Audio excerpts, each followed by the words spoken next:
والله هذه مقولة أنا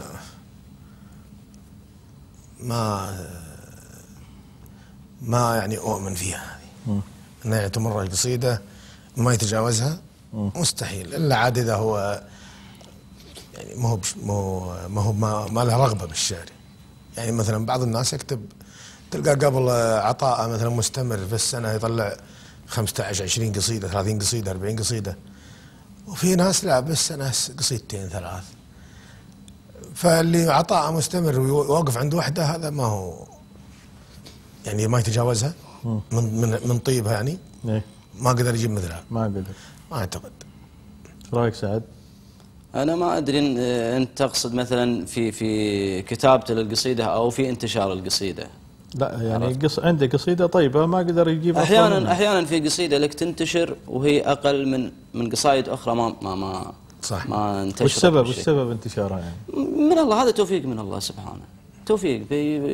لا هو القصد في المعنى في الجزاله. لا في الجزالة لا طبعا، الشاعر يتطور في البداية صح. يتطور، مستحيل انه مثلا ما يقدر يتجاوز قصيدة يعني. زين الشاعر يعجز عن يكتب قصيدة يعني في خاطره؟ انا اعجز احيانا. تعجز احيانا؟ احيانا. ابو عوض؟ والله احيانا اني ادور المطلع ما القاه. احيانا الموقف اللي تبيه فيه قصيدة يروح يدور عليها الحول عقبه تجيك ما عاد لها طعم. لا ما عاد لها خلاص. ناخذ قصيدة بعد ابو عوض. والله قصيدة، ترى هذه قصيدة ختامية. لا انا فعلا ترى مقل بالقصيد، بس والله ما اذكر كان ذكرني سعد، والله ما ادري عنها قصيدة، ما اذكر اللي فيها على آجة. لا ما تصلح. انا ترى اغلب القصيد ما يصلح للنشر كاعلام يعني. انت قصايدك ابو عوض يعني اغلبها صارت في الطير ويعتبرونك من شاعر المقناص، شاعر الطير. اي الطير له قصايد، مقناص قصايده واجد، واغلبها بعض بعد يمكن ما احفظ نص. قبل يقنصون بالعيد ابو سعود خليني اخذ مكان اخوي. اي نعم. هذه قصيده صقر صافي بالعيد قانص. بالعيد يقنصونها. لكن بجيب لك قصيده هلاليه عشان يذكرها ولا ضيعها، وهي جديده على فكره يعني. يقول الفيضه هل لي زاهيات ورودها، يشوقني لا هبذع ذا عنودها، عسى الحيا يسقي ثراها ويعلها ينبت زمالقها ويخضر عودها، يطري علي السدر والطلح والسلم وشي يذكرني معالم حدودها، أبطي عليها واخذ شهور وانثني وعود عفوا أبطي عليها واخذ الشهور وانثني وعاود الكرة عليها ورودها، أجي وأنا حرص من جحار تلحنش وقوارش دايم تغير جلودها، نسمع من الشيبان عن حية الثرى اللي تطوى في مذاري نفودها، شفنا مساحبها وشفنا مكانها حتى عرفنا صدرها من ورودها، ونسمع من الشيبان عن خوة العرب أهل الجميل احفظ مواثق عهودها، نطاحة الواجب وحماية الخوي اللي على الشطة وساع بنودها، وأهل الردى لا تستمع في علومها اترك مجالسها وجنب حسودها، تضحك بوجهك لا بغت منك مصلحة واللي قضت قامت تصعر خدودها، هراج شذابة العرقوب هراج تلقفة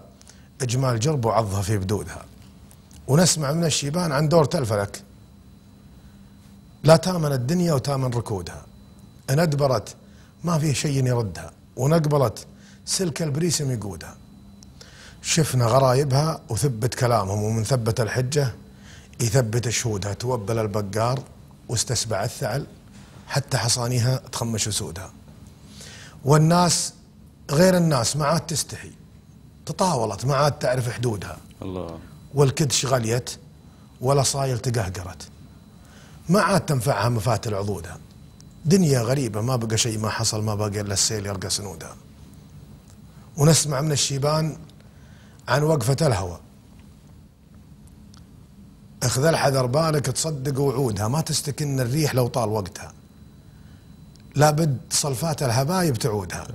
ونسمع من الشيبان عن سجة القدم نفس الفتى لابدها من زهودها، انصل فيافي مع نشام تودهم، أهل الوفا اللي قدحها من زنودها، سجة وهبة ريح وطلاقة النظر تغنيك عن نقص السوالف وزودها، وجه تعرفه خير من وجه تنكره، وبيض وجهها خير من شوف سودها. صح لسانك، صح بدك، صح لسانك، صح. سعد. والله ما عاد ابو سعود ما قصر. الله يعافيك سلمان، ما عليك زود. ويمكن يعني احنا قبل لا اقول القصيده احنا نتعلم من ابو سعود. الله يعزك، ما عليك زود يا ابو، شاعر وافي. الله يطول عمرك. والله انه ما يطري عليه شيء، لكن اعطنا من غزلياتك، انت شاعر غزل. شوفكم مبعدين عن الغزل اليوم مع ان العيد نعم. انا كل اللي قلت غزل. بعض الشعر لو تشوفونه صباحه مساه، لو طال عمره قصير ومرجعه للفنا، اللي ورايه كبير أكبر من اللي وراه، وانقالوا الناس من قاد الجمل قلت أنا، بنيت قصري وظللت القصر من غلا، سقفه محبة وجدران القصر من عنا، من كثر طيبه تظلل فيه كل قصراه، يا طيب بعض البنا يا قشر بعض البنا، ثراه فوق الجدي والجدي يسكن ثراه، يحتاجها الفقر وتلمه كفوف الغنى، ثراه فوق الجدي والجدي يسكن ثراه فوق الجدي والجدي يسكن ثراه، يلمه الفقر ويهده الفقر وتلمه كفوف الغنى، واللي يا برق بارقه قام يتكاشف سماه، وتنام فيه العيون السود نومة هنا، مدري من اللي من الثاني وفى في عطاه، مدري جنيته أو إنه من شعوري جنى، بس الأكيد إن كلمة تحتاج وإني أنا من 8 سنين ماني بن. الله الله، صح لسانك. راكان شلة ختامية، بس قبل ما اخذ الشله بسالك ان الالحان ذي مين تستعنون فيها انتم؟ تجيبون ملحنين ولا تعتمدون على الالحان الموجوده؟ هو الالحان موجوده سواء كان لحن قديم او تبدع انت لحن جديد. زين انت تعتمد على اللحن ولا على الصوت؟ لا، هو على اللحن وعلى الصوت. الصوت يساعد، يعني اللحن انت تتعب على اللحن في البدايه. نعم. يعني تكون انت منفعل مع القصيده وتبحث لحن يخدم القصيده، يعني ما تكون القصيدة غزلية تجيبها لحن حزين. نعم. مثل ما تكون بعد العكس، لازم انك تكون منفعل مع القصيدة وداخل جو معاها عشان تتعب اللحن. يا سلام. زين المنشد لازم يكون شاعر يعني؟ مو شرط. مو شرط. في شعار طيب عنده موهبة الشعر وما توجد عنده موهبة الصوت. ناخذ آخر شلة عندك.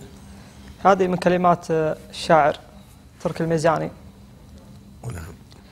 الله على الهاجس اللي ما يريحني، أسهر عيوني وعناني وعنيته، أحاول أخفيه من الحزن يفضحني، متمركز في الحاشا كان الحشا بيته، يلي تعاتب غموضي لا توضحني، ما باقي ينفع الخاف وقال لا تناهيته، أصافح الهم قبل إنه يصافحني، وأحب خشمه وأردد بالخفا ليته قبل لا تزل خطاي ينصحني، ولا يريح خافوقي من عفاريته، والغالي اللي عليه الشوق ذابحني، أقباب الوقت ما جاني ولا جيته، يا سيد الغيد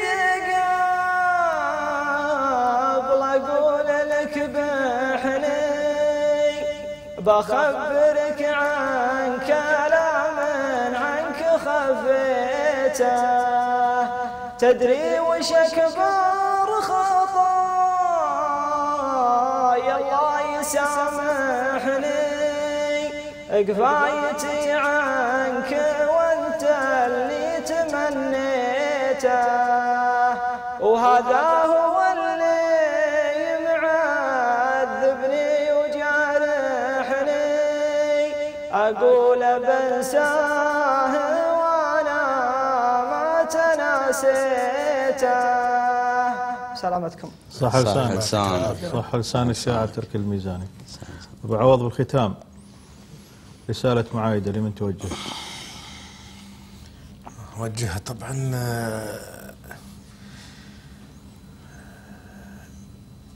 لكل من أعرفه ومن لا أعرفه في العيد هذا، عيد الفطر السعيد إن شاء الله. الرسالة المعايدة هذه للكل، للجميع. نعم. أخوي سعد. والله أنا أول شيء أبارك لكم بالعيد، وأتمنى أن الله يتقبل طاعتكم طاعة المسلمين، وأقول لكل شخص أنا قصرت في حقي في يوم من الأيام أنه يسمح لي في هالعيد المبارك، وأقول له كل عام وأنت بخير وأيامك سعيدة. نعم، العيد فرصة لتصفية القلوب لكل شخص أنا في يوم من الأيام أني أخطأت في حقه أنه يسامحني يعني. يا سلام.